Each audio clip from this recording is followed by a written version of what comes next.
Good morning, welcome to Morning Expresso. I'm Charulata Biswas. You're watching Indian Express. From the European Commission chief's call for cooperation amid the war in Ukraine to the Congress's roadmap to revival, here are the top reads from today's edition of the Indian Express. The big story. Visiting European Commission President Ursula von der Leyen stated that the outcome of the war in Ukraine will not only determine the future of Europe, but also deeply affect the Indo-Pacific region and the rest of the world. Speaking at the Raisina dialogue, which was also attended by Prime Minister Narendra Modi, she urged all members of the international community to support Europe's efforts to achieve peace, adding that sanctions give us leverage to achieve a diplomatic solution that will bring lasting peace. And with the war forcing India to recalibrate its power relations, C. Raja Mohan, professor who writes in an opinion column, Russia's confrontation with the West comes during India's rapidly expanding economic and political ties to Europe and America. Delhi might be sentimental about India's historic Russian connection, but it is not going to sacrifice its growing ties to the West on that altar. Russia's declining economic weight and growing international isolation begins to simplify India's choices. Here are the stories you'll find only in Indian Express.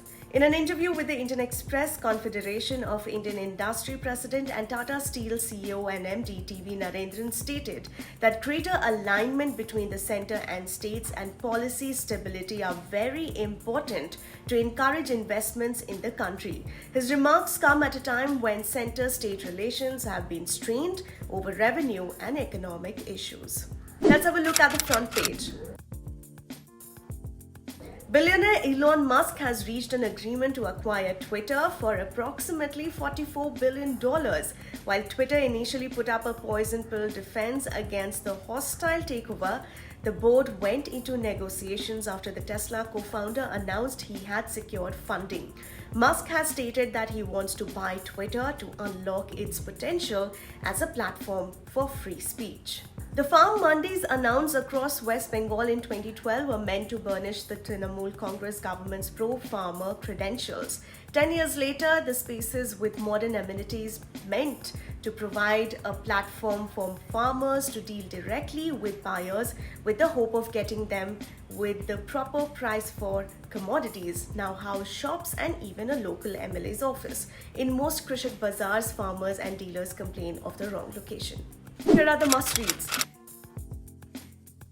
Days after poll strategist Prashant Kishor presented a roadmap for Congress revival, party president Sonia Gandhi has set up another internal group, the Empowered Action Group 2024, to address the political challenges it faces. The composition of this group, however, is yet to be announced. Meanwhile, the party officially announced that it will hold a brainstorming session, Nav Sankalp Chintan Shivir, from May 13 to May 15 in Udaipur in Rajasthan, where around 400 party leaders from across the country would attend.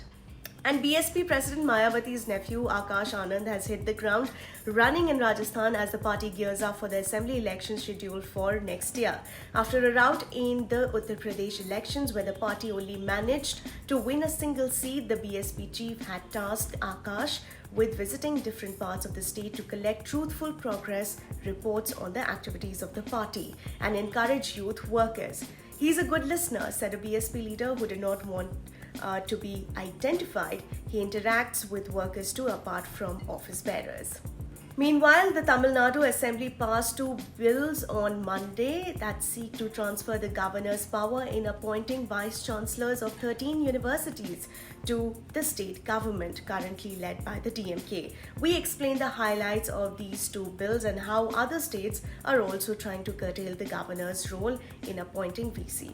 And some news from the sports world. The match against Punjab Kings was perfectly set up for MS Dhoni to reprise his last over heroics as he did in the previous game against Mumbai Indians. He arrived at the crease with 35 needed of 13. Despite smashing two boundaries, which included a huge six, the Chennai Super Kings chase fell short in the end. And in today's Delhi Confidential, the Disciplinary Action Committee of Congress will soon be taking a call on violations of party line by senior Punjab leader Sunil Jakhar and party veteran KV Thomas. While Thomas had replied to a show cause notice issued by the panel defending his decision to attend a seminar organized by CPIM in Kerala, Jakhar has not bothered to reply so far. And in today's episode of the Three Things podcast, we discuss the Hanuman Chalisa controversy in which lawmakers Navneet Rana and Ravi Rana have been charged with sedition. We also talk about the EU's new rules for tech companies and whether we should worry about the slight rise in COVID-19 cases. That's a wrap for me today. For the latest updates, don't forget to subscribe to our channel, The Indian Express. Thank you so much for watching.